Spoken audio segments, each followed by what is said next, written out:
Hi everyone, welcome to the webinar. This is Desi Vijay. I'm a North-South National Team member and a coordinator for the webinars.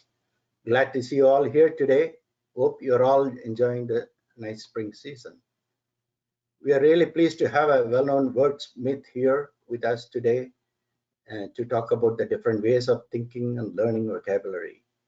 We wanted to bring this session for the middle and high school youngsters before the current school year is over and before the summer break starts. So although the speaker was very busy with other commitments today, he agreed to spend an hour with us today. I'm really glad that we are able to make it happen, and let's get to it quickly. It's my great pleasure to introduce our speaker today, Anu Garg. He is the founder of Wordsmith.org, on an online community of some about 400,000 word lovers in 170 countries, now in its 27th year. He is the author of 3 books of the words and language. He was trained in computer science but gave up his career in software to spread the joy of words. Among other things, he publishes the daily email newsletter about the words. He is not stranger to North-South Foundation. He has come to several of our national meet in the past years and has talked about vocabulary. And he is really passionate and an intense promoter of the vocabulary knowledge. We welcome Anu Garg, and the floor is yours, Anu. Thank you, Mr. Vijay. This is the 20-volume Oxford English Dictionary. 20 big, heavy books. Super helpful in 2 things. If you're preparing for a spelling bee, or if you're preparing for weightlifting competition. Now, today we'll focus on vocabulary, and maybe next week we can have a session about weightlifting. So many of you here are learning words, building up your vocabulary, and I would like to know why you are doing it. So here in this system, there is a question panel. There you can type your responses, why you are learning words, why you are building your vocabulary. We'll take a minute while you're typing your responses. Okay, I see Varsha, she says, to improve her writing, to make it more precise. I see some more responses here. Kamaraju, because I want to know what they mean. Excellent. Nivriti, to write with more variety.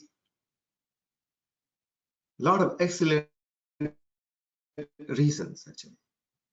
These are all good reasons, but I wanted to share with you to think about vocabulary beyond spelling bee or competitions or SATs and so on.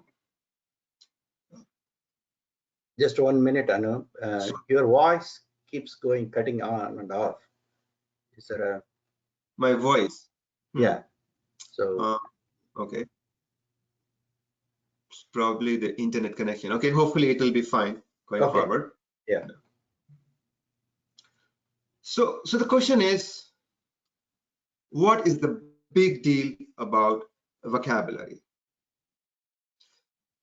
And the way I see it, no matter what you do in life, you might become an astronaut, or maybe an engineer, an actor, physicist, politician, economist, researcher, author. Doesn't matter what you're doing, you cannot do without words. You may have the most fancy, the most advanced equipment, cell phone and computer, but you have to use words. No matter what idea you have to share it with words. And the way I see it, words are like colors on your palette. So you don't have to use all the colors in a single painting, but it helps to be able to use just the right shade when you need it. So the right word helps you portray your thoughts, your ideas, just as you have pictured them in your mind. And not just in your professional life, but also in your personal life, with your friends, family, neighbors, anywhere. You are limited to using words. And if you know how to use words, if you have the right words, then you can communicate, you can share your ideas, your thoughts, and your feelings. So yes, right now you are in school and you are looking at it for competitions, for practical use, but words are going to be with you for your whole life. With that in mind, I want to introduce you to Vocab. This is your new pet. He's cute, as you can see, but you are responsible for his care and feeding. And guess what Vocab likes to eat? Anybody? Words, of course.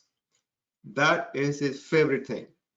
You can feed him words for breakfast, for dinner, for lunch, for snacks. Chomp, chomp, chomp.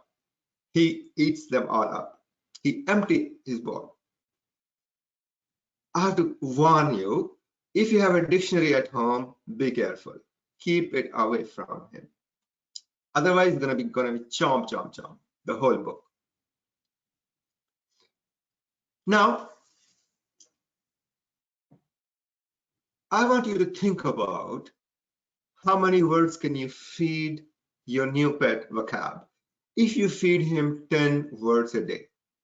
Anybody wants to take a guess how many words in a year? You can type in the question panel your answers. Okay, Ankita said 3,650. That's correct. Let's take a look. So 10 words a day, 1 year 3,650, and how about 100 years in a century? Yes, 365,000 words.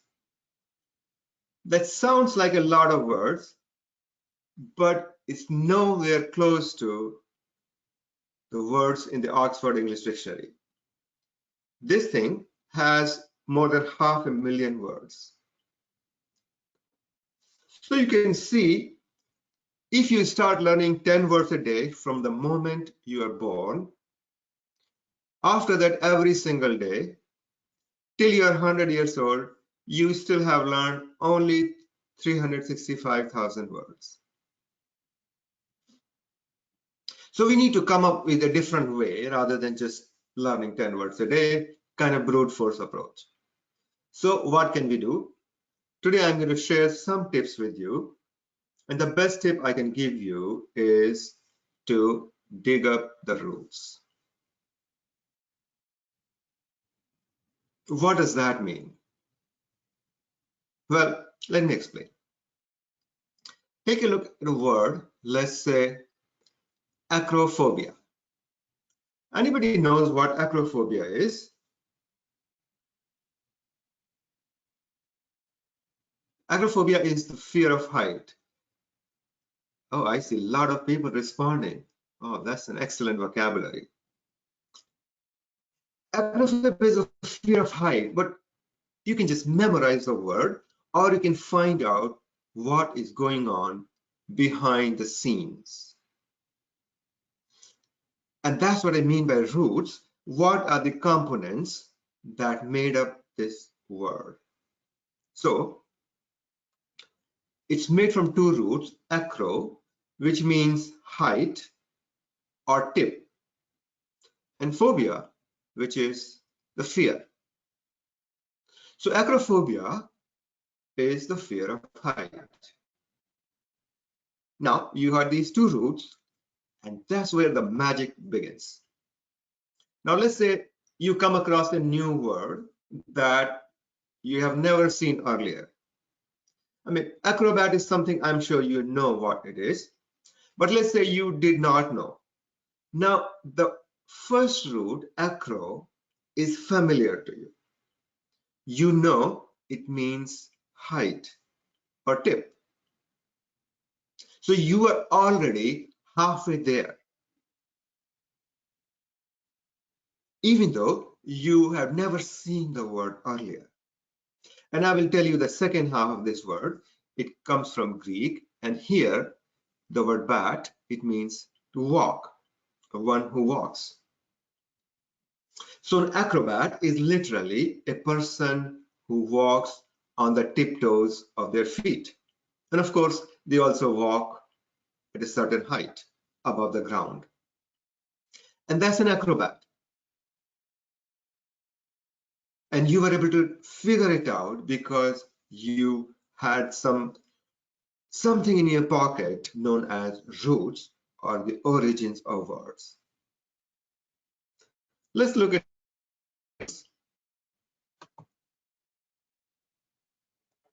acronym. Here's an example of an acronym, NASA. And I'm sure you know what acronym is. Something, a word that is made from the initials of a phrase. So again, here we know what acro is.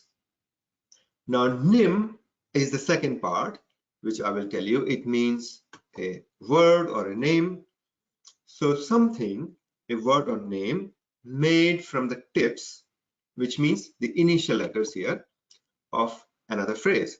And NASA is National Aeronautics Space Administration. Okay, now I'm going to share with you another word that you may not heard of probably. And that word is Acropolis. How many people know what Acropolis is? Somebody said acronym is high name. I like that interpretation too.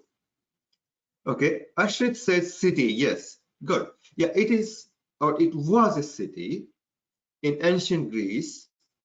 It was made on top of a hill, and you can already see what is going on with the word Acropolis. Acro is height again because it was built on a hill. And polis is a word for city. Literally a city on a hill. That's Acropolis. One more example. Acrostic. Acrostic is when you write a poem or write something where you use the initial letters to spell out a word.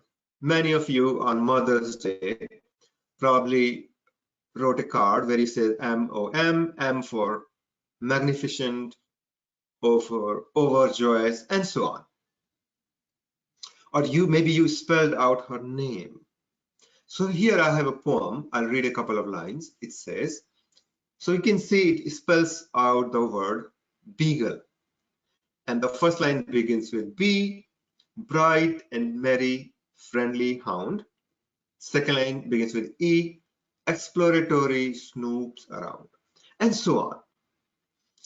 So we already know what acro is, height and tip. And stick here is a line.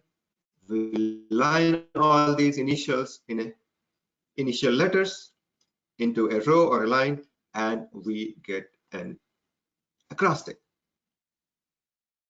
So far we have some roots with us. Acro is height or tip, polis is city, phobia is fear, onym, name or a word.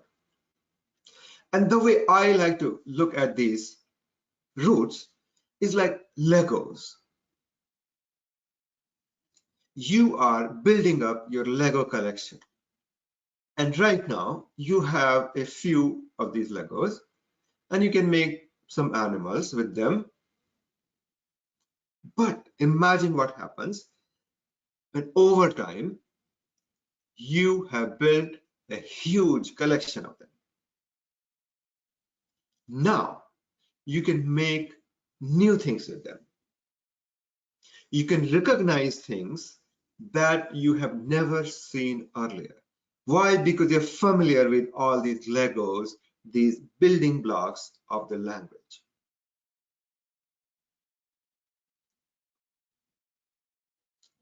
So it doesn't matter how exotic a word is, it doesn't matter where it comes from, doesn't matter how common it is, you know your way around these words. And that is the magic of having roots with you. Because there is something called network effect. So if you have 4 roots, if you make the permutation and combinations, it becomes a huge number. You will probably learn it if you haven't already learned in your school. So each new root that you learn helps you understand not just one word, but hundreds of new words. For example, if you know what the word phobia means, if fear of something, then you can apply it to hundreds of other words.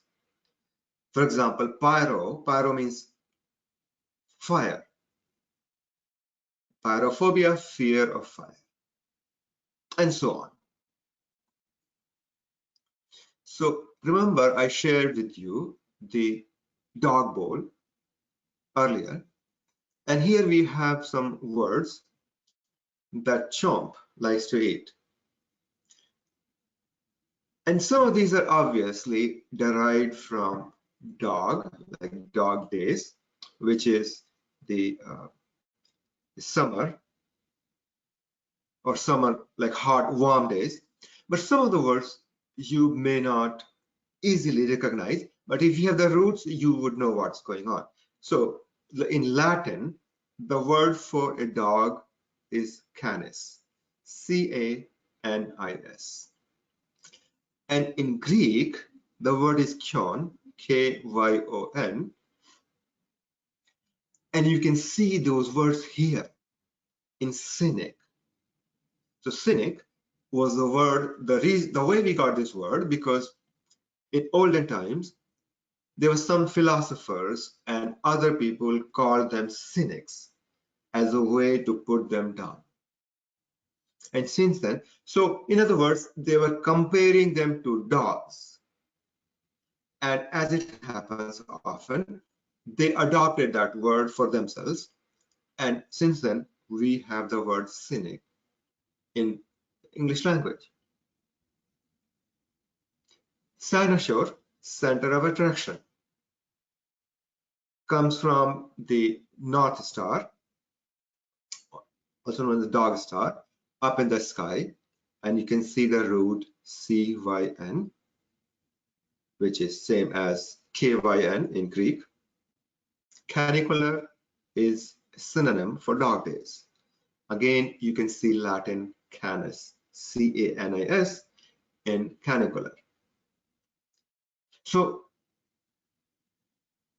the more roots you have, the better you know your way around the language. And how do you do that? Well, I'm going to give you some more tips. Let's look at this. First is look it up. Now, it seems pretty straightforward, of course, but what happens? You are reading something and you come across a new word, an unfamiliar word, and chances are you can figure out the meaning from the context. But still, I encourage you to look it up in a dictionary. 2 reasons. First, it helps you to understand the precise meaning of the word, and also you can look at the origin and pick up the roots.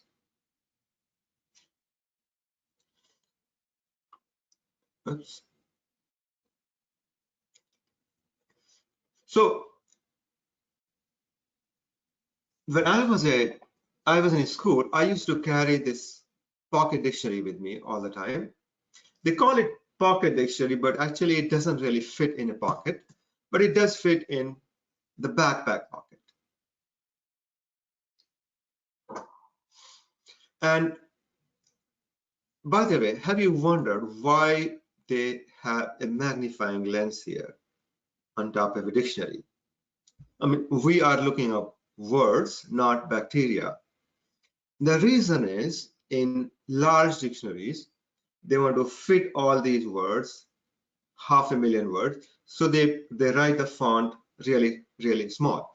And remember, I showed you the 20-volume Oxford English Dictionary. Well, I have that, but it's in just 2 volumes. Here, let me show you. So what they did was they condensed all these pages into really, really tiny fonts. On one page, they would have 4 pages. They actually sell it with a lens. Yeah. Now, good thing is that you don't have to use it nowadays. And I actually rarely get to use this. Why? I will tell you in a moment.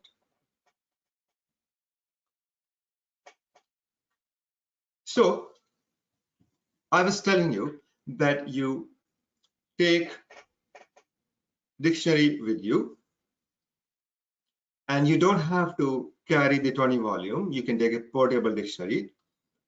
This I wouldn't recommend carrying it.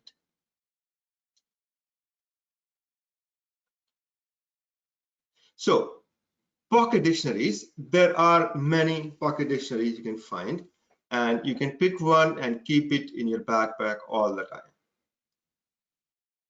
You are in a park, you are in a school, anywhere, you have it with you, you can look it up. Now,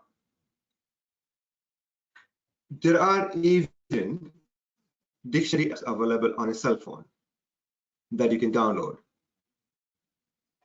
On my cell phone, I have dozens of dictionaries, and I can look them up no matter where I am. And that's the reason I rarely get to open a paper dictionary. Oh, by the way, if you do not already have a phone, this would be a good reason to ask your mom and dad to get you a cell phone. Don't tell them I said that. Okay, next tip, read far and wide. What I mean by that, maybe your interest is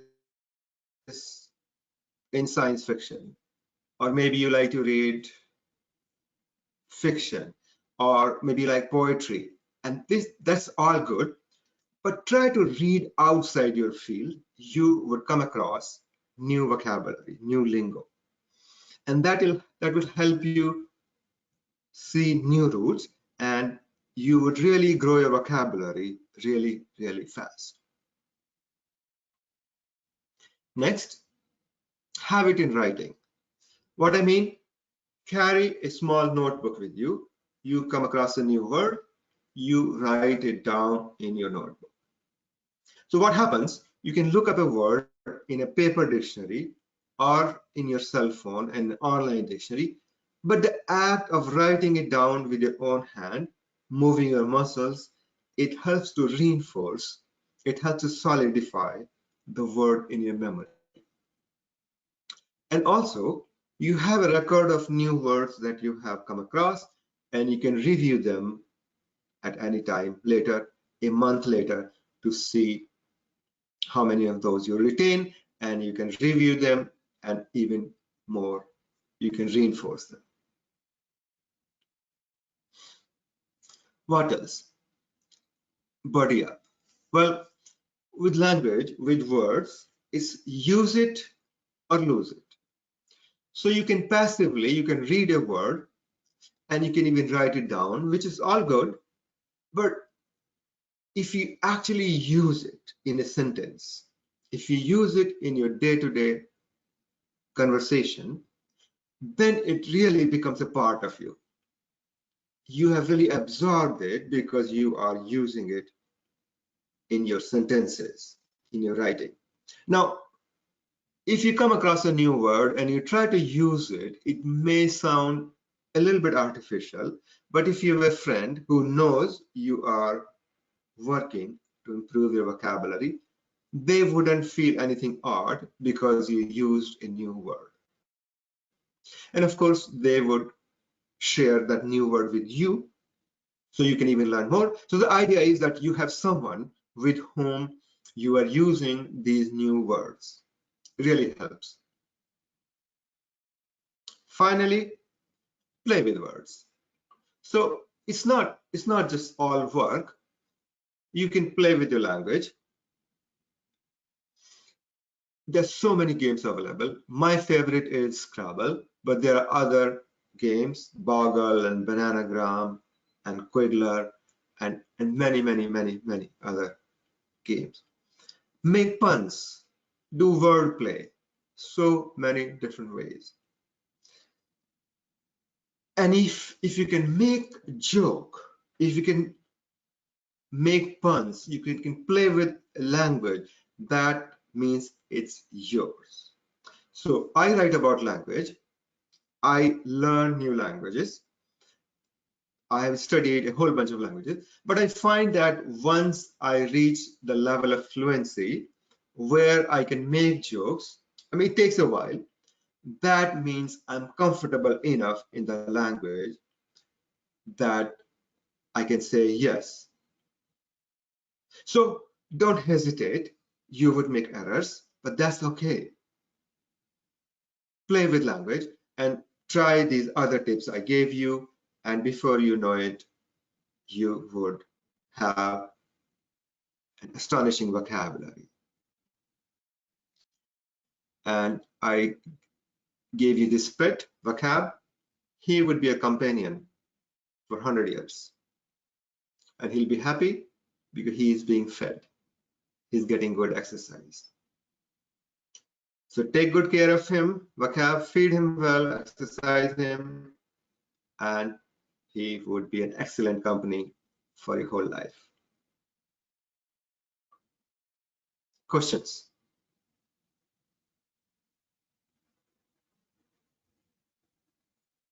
You can type your questions in the question panel. I see a question from Suresh. It says, would you recommend using Google Dictionary on Google? Okay. So you may have noticed if you type an unusual word in Google, on the top it shows you the definition. And I believe Google takes these from Oxford Dictionary and they present it very nicely, actually. They show you the definition and they say more. If you click on that, they show you the origin, roots, and so on. And sometimes they even show you the pronunciation and how you can pronounce it, and you can see how well you're doing. It can analyze your pronunciation and compare it with the pronunciation of the word. So yes, I would recommend it. It's super handy. Of course, it wouldn't show you all the words, and that's why you would need a dictionary, but in a hurry, if it shows you, that's great. Let's see other questions. I see a word from Venugopal. What is the best way to remember root words? Well, the best way is to practice. Anything, if you see it more often, if you use it more often, then it becomes yours. So use it in your writing, use it in your conversation, put it on your bathroom mirror, I don't know, put it on your refrigerator. The more exposure you have to the word, the more you will find that it sticks in the memory. Okay. Now I see a question from Bulusu, sorry. What is the best book to read roots? Do you have any suggestions? If you're looking specifically about roots, well, best is to pick up any unabridged dictionary. Unabridged means it's not condensed. Most of the dictionaries you will find, they make it compact because otherwise it becomes unmanageable. But nowadays you can find all these dictionaries online. For example, the 20-volume Oxford English Dictionary I mentioned, you can access it using your library. Most libraries subscribe to Oxford English Dictionary. So through the library, you have the access to all the 500,000 words, and it shows you detailed origins, where all the word came from, Latin, Greek, French, Spanish, and so on. And I would say go for that. And the good thing about Oxford English Dictionary is that it never throws out a word. Other dictionaries, because they have to make it, keep it a certain size, if they add new words like webmaster or blog and so on, they have to remove some word. But Oxford English Dictionary, it only adds words.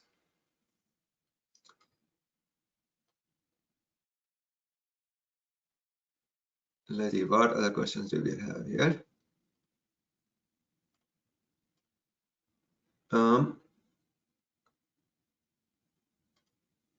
How many roots are in the English language?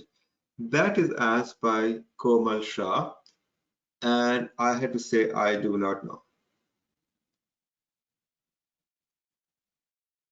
I will look it up. I mean, I can make a ballpark estimate if there are 500,000 words, and one root gives us dozens of words. So I would say maybe there are 100,000 roots, but that's just an estimate.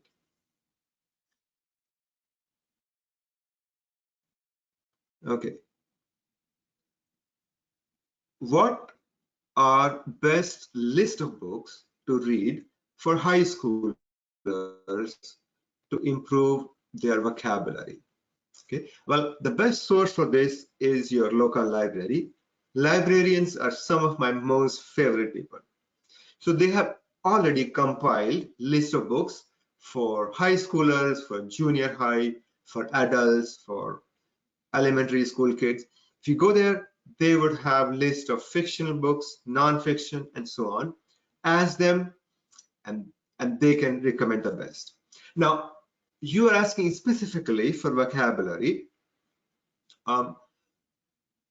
My suggestion would be, instead of cramming words from a list of words, grow it naturally, organically. So read widely, read a lot, look it up, and you'll see that your vocabulary is building up really fast. What else do we have here?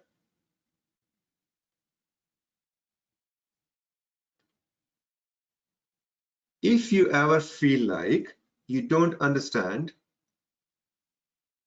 a word, even, okay, for some reason it goes away when I scroll. Let me try again. Even though studying it for a long time, what do you do? Well, it happens. Memory is, it doesn't work in a precise scientific way that if you read a word 5 times or 10 times, that means it's yours. Sometimes it sticks, sometimes it doesn't, and that's okay. And as I suggested earlier, if you write down a word, then you have a record of new words that you came across, and you can read them once a month or however often you want to do that. I see a question from Ria. Do you have any other tips? Yes, I do. I have prepared a handout that you will receive, and I believe there's a link here already. If you download it, it's a PDF, you will find some more tips. I see a question. It says, what is the best way to study vocabulary for the SAT? Now, there are books available for SAT vocabulary. There are classes where they will give you a concentrated dose of vocabulary, and they are good if you do not have much time, if you have to take SAT soon. But again, the best way to build up vocabulary is to start early, to grow it organically, to absorb words that you come across naturally in your reading. I see a question from Gamini. What are some good apps to play with words? Well, I prefer playing Scrabble on actual board, but if you prefer playing online or your phone, there is a Scrabble app available. In fact, almost all these games are available in an app. So go to your phone's Play Store, and if you type word games, it will show you a lot of different games. Okay, what others?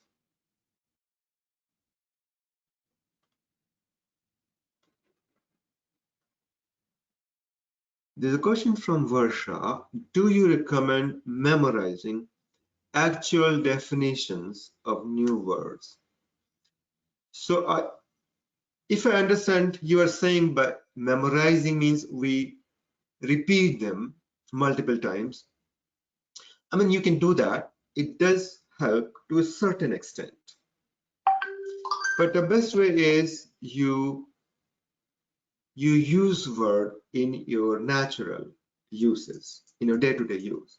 And that you'll find would really help when you use the word naturally rather than trying to cram words. Okay, let's look at some other questions. Kids are using online corrections like Grammarly or some software to correct their grammar and vocabulary. What is your suggestion to use online software to correct their grammar and vocabulary? Well, I have not used Grammarly, but I don't see anything wrong with it. I use Gmail, for example, and Google has implemented a new feature where they would point out if you make a typo or if you repeat a word and so on, or if you forgot to pluralize a word or if you forgot to add a question mark. So I don't see anything wrong with that. I think it's great. Anywhere you can get a good feedback, I think it's excellent. So I said, sure, go for it. Okay, what else do we have?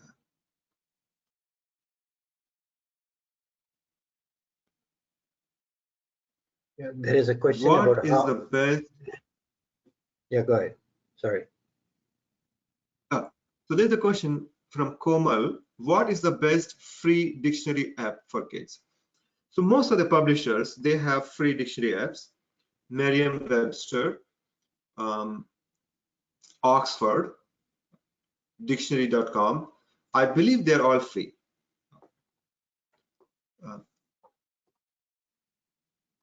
Mr. Vijay, you were asking a question? Yeah, there was a question. I just wanted to, because there was a gap. There was a question asking, you have seen the word and you used the word before, even though you used it for a long time, but you really don't understand the word. So what do you do? Okay, that's a very good question, actually. So some of the words, they have abstract meanings, and sometimes it's really hard to understand what is going on, even though you have read the definition, you have looked at the roots, and you still are not sure what is going on. The best way to understand is to look at lots of usage examples. Now, where do you find the usage examples? Two places I find really helpful. One is Google Books. If you type the word in Google Books, it will show you the word in actual use in a book. And you can see what is going on from the surrounding text, you can get a better sense of what is going on. Secondly, you can type it in Google News. You can see currently what is going on and how the word is being used, and again in context. Super helpful. I really find it helpful. And the Okay, other what else do we question, have here? yeah, let me give you this question. Yeah, How to start teaching small kids, 6-year-olds, to start learning as they don't know how to read a dictionary? the question is how to teach 6 years old. Well, so they don't have to know how to use a dictionary, but if you're reading to them and you keep a dictionary handy, I recommend a paper dictionary. And you say, well, what does this word mean? I don't know. Let's look it up. And then you actually walk it through with them, look up the word and say, oh, this is what it means. So the child doesn't have to know immediately how to use the dictionary, but they know there is something here, this tool, this book, that we can go to any time and look up a word that we do not know. Well, you have planted the seed, and slowly they are reading something by themselves. They, I don't know what this word means, but I know where to go. Of course, they can ask mom and dad, or they can also look up in the dictionary. So anything, I am a big proponent of doing it organically. It really works well. What is the next question?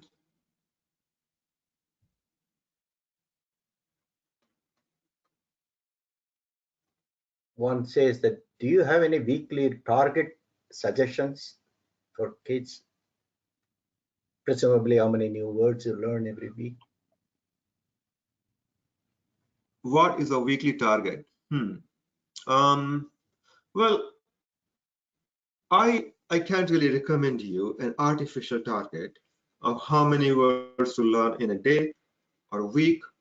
It all depends on what is going on, what other activities you are doing, how much time you have. So I think you have to set your own goal. It also depends on where you are. If your SAT exam is a month from now, well, your target would be different than if you are in junior high and you have a little bit of time.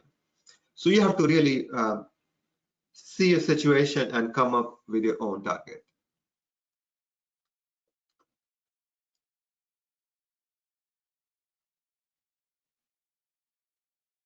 What else do we have here? Mr. Garg, there is a question from Srikanth Gubba.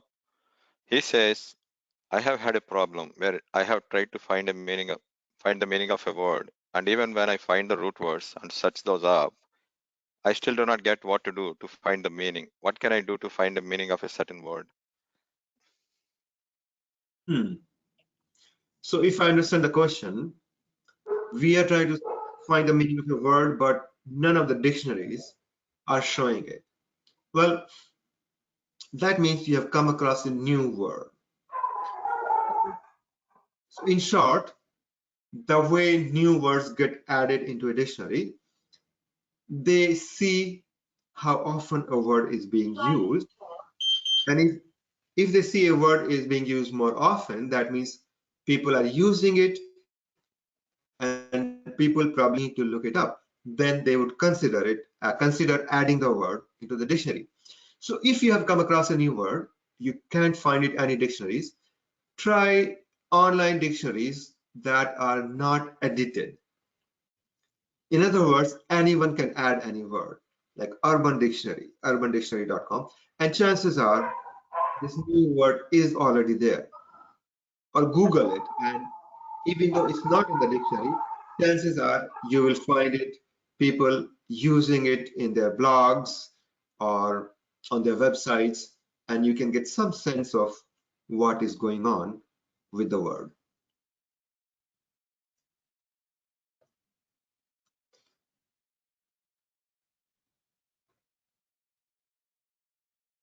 Okay, what else do we have here?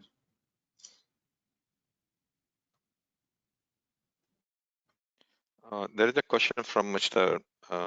Suresh Iyer, or Master Suresh Iyer, I'm not sure. Can you please give tips for improving vocabulary for SAT? SAT. Okay, well, everything I talked about in the last hour or so, all of that will help you with SAT.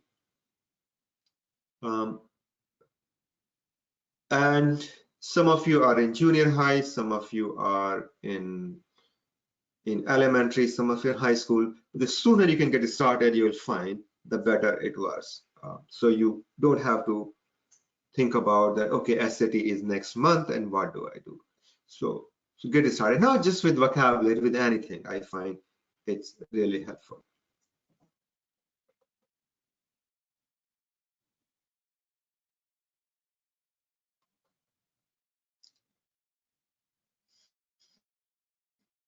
Do we have any other questions here?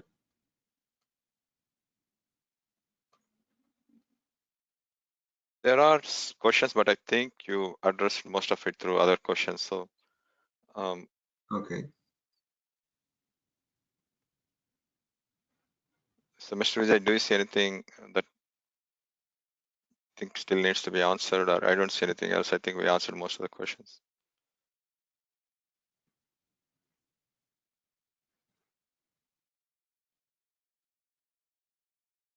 Yeah, a lot of questions are about what book to use and what's the method to remember. They're all you already answered, I think. If you have any more questions, please put it out here. One is asking, what does SAT? No.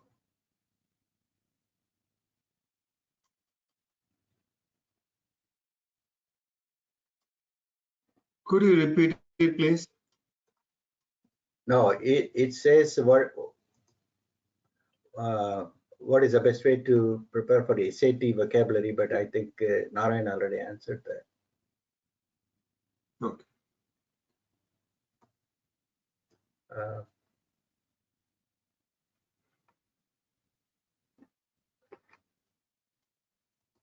Yeah, and if there are no other questions, we can wrap up. Yeah, you have any final thoughts? Yeah, No, I would say get started. Yeah, go ahead, Mashka. Sorry. Yeah, I would say get started today. Words are fun. Don't look at them as work or you have to prepare for this or that. Just enjoy words. The way I look at words is this.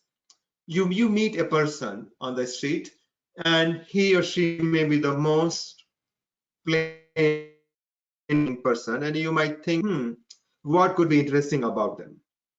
But once you get to know their stories, you would find they have a fascinating background, every single person. And same is with words. You may take an everyday word like window.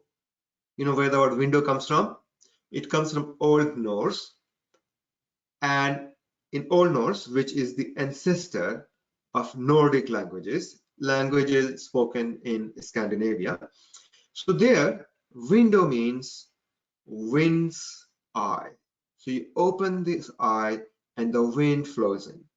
I mean, how much more poetic can you get?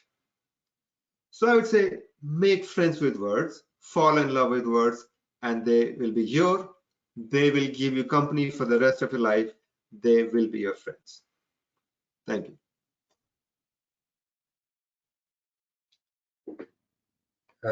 I know one of the questions I have and I normally do is when you're reading some interesting novel or newspaper article and come across a word which you are not able to understand, you are in a dilemma whether to stop and look for the word or keep going so that the continuity of the article or the novel is not interrupted.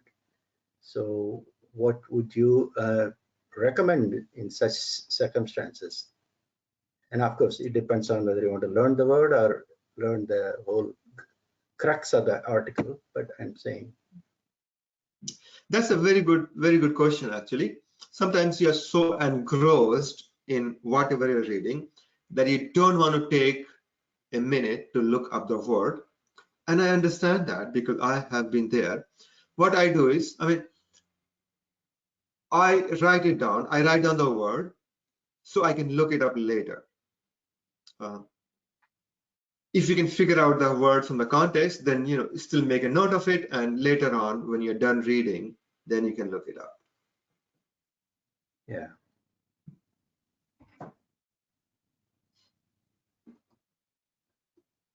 And also the other question I want to ask was, learning different languages, does it help or hinder your vocabulary for a specific language? Learning other languages, yes. So if you speak English, you speak at least 100 different languages. What do I mean by that? Well, English is a language that has borrowed words from so many different languages. The most common are, of course, Latin, Greek, French, Spanish, and so on, but also from Hindi, Marathi, Tamil, Malayalam, and so on. All these languages, because through colonialism, through trade, through travel, they came in contact with English, and whenever two languages come in contact, they exchange words.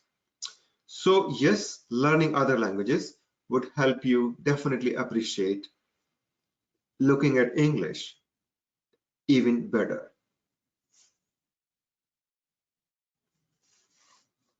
Thank you. Narayan, is there any final thoughts you have on this? Yeah, I see a lot of questions, and I think parents are right to be confused because vocabulary is vast, really vast, like Mr. Garg was saying. And it's like trying to swim in a ocean, right? And I mean, in our lifetimes, I mean, he already explained, it's not possible to like learn every vocabulary word there is. And some of the parents and students here, I'm pretty sure you have certain goals that you want to accomplish in the next few years. That's why you're here. I think Mr. Garg has given a lot of good tips on how to streamline your focuses and your goals and stay focused on what you need for your immediate needs and all that stuff. So rather than thinking of this as like I need to learn everything in the world during our lifetime, which is a very noble goal to have, and that should be really our focus on this session to get you really jazzed up with the vocabulary.